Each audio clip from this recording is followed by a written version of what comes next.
is something that struck me, that I haven't got a complete answer, but we'll start it, and then please God, we'll be able to perhaps find some other answers.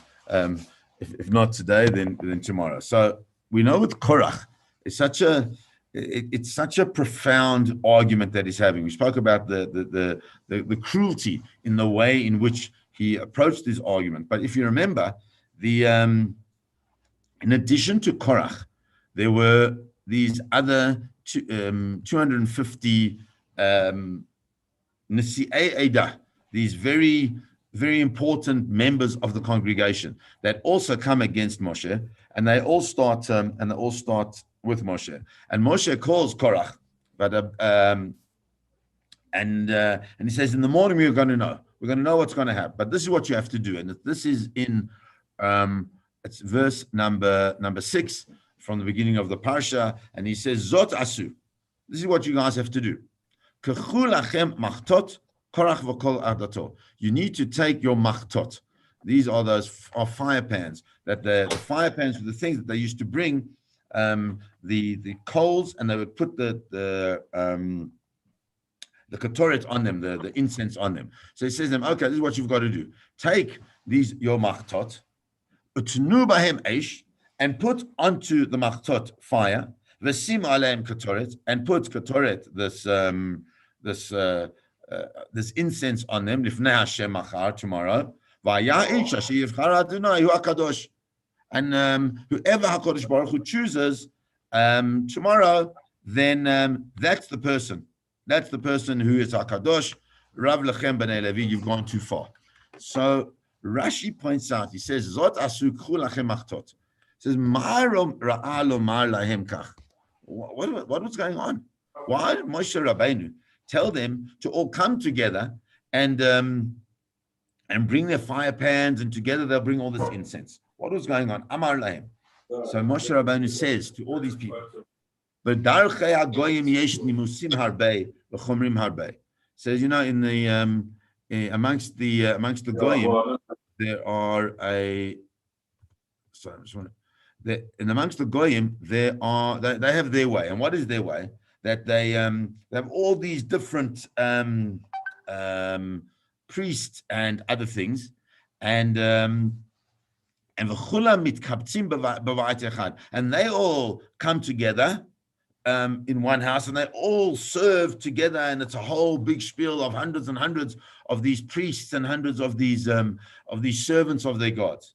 It says, but anu, we ein lanu el Hashem echad, we've got one God. Aaron echad, we've got one Aaron. Torah echad, one Torah. Mizbeach echad, one Mizbeach. V'chog ein gadol echad, and we also have only one Kohen Gadol. V'atem, and he says to them, you 250 people, mavachshim kuna gadola, you ought to be the Kohen Gadol. He says, you know what? Afani rotzeh bakach. Amazing thing. Moshe Rabbeinu says, I also want to be the Kohen Gadol. Hey lachem tashmish chaviv mikol.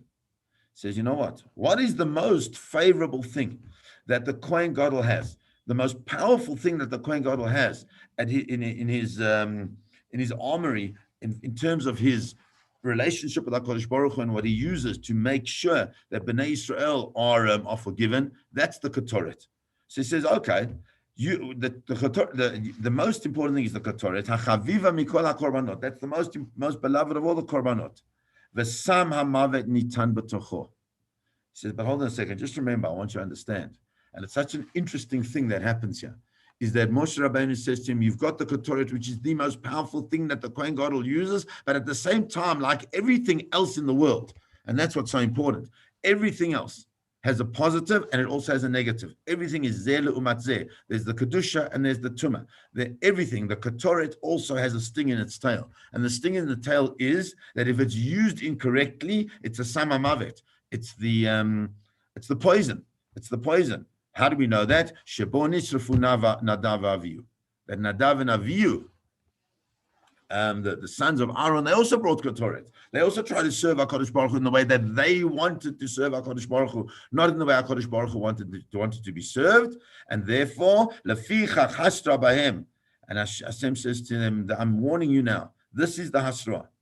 that whoever HaKadosh Baruch Hu chooses, kfarhu b'kedushaso, that's the person that is in the kedusha of Hashem. So don't we know that that's whoever the Hashem chooses, he's the kadosh, he's the one who's holy. Ella amar lehem Moshe, hareni omer lachem shelo techayevu mi sheyivchar bo yetzeh chai v'kulchem ovdim. He says, I'm telling you this because I don't want you to be obligated. You know who the person is that HaKadosh Baruch Hu chose. That was Aaron HaKohen. It's not me. I didn't choose him. You've accused me of nepotism. You've accused me of inappropriate relations. You've accused me of all these things. HaKadosh Baruch Hu is the one who's going to make the choice of who is the Kadosh, who is the one that is holy. Okay, and you know who that is. If you really would get, excuse me, away from this emotional state that you are taking, which is very unbalanced and not the appropriate way to be serving HaKadosh Baruch Hu, then you'll remember that in Nadav and Avihu had the same thing. Anytime we move out of a balanced approach, an objective approach, there's always going to be a sting to it. You, the 250 leaders of the people, you also have to do that. And I'm telling you now, if you'll do it properly, you'll be okay. Meaning, don't do this. But if you don't, you must understand HaKadosh Baruch Hu will make his choice as to who is the one that he has chosen to be the Kadosh. And he says to them, put on this aish, put on the fire, and do everything that I'm asking you to do, so that there will be a point when tomorrow HaKadosh Baruch Hu will make this decision. And what happens is, we know that the next day the Torah tells us that the Torah tells us that they weren't interested. They didn't want to hear what Moshe Rabbeinu says. And so the next day they gathered. And Moshe Rabbeinu says, okay, let's go. Now a little bit later on, by the fact that they didn't want to listen. And later on in verse number 17, it says, ish machtato. It says, okay, take your fire pans and put the ketoret on them. V'kravtem lifnei Hashem ish machtato, and craft them to bring them closer to before Hashem, each person their machata, each one their fire pan, and v'chamishim v'matay machtot. There are now 250 machtot.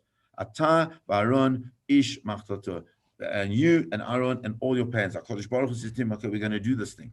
And what happens is, v'yikchu ish machtato v'itnu aleim eish, and each person takes their thing. And it's amazing how the Torah is so takes all the detail. Then it takes these things and they put their fire on it. And they put the ketoret on that.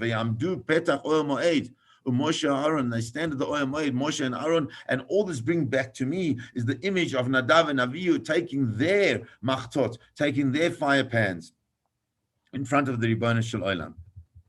And it's at that point in time that HaKadosh Baruch Hu says, okay, now you've got to separate everybody away, because the fact that they were prepared to use the ketoret and were so confident, so confident to be the ones that would be chosen by HaKadosh Baruch Hu, just that was the ultimate in their downfall. We understand that when HaKadosh Baruch Hu tells us how to serve him, we have to serve him the way he wants to.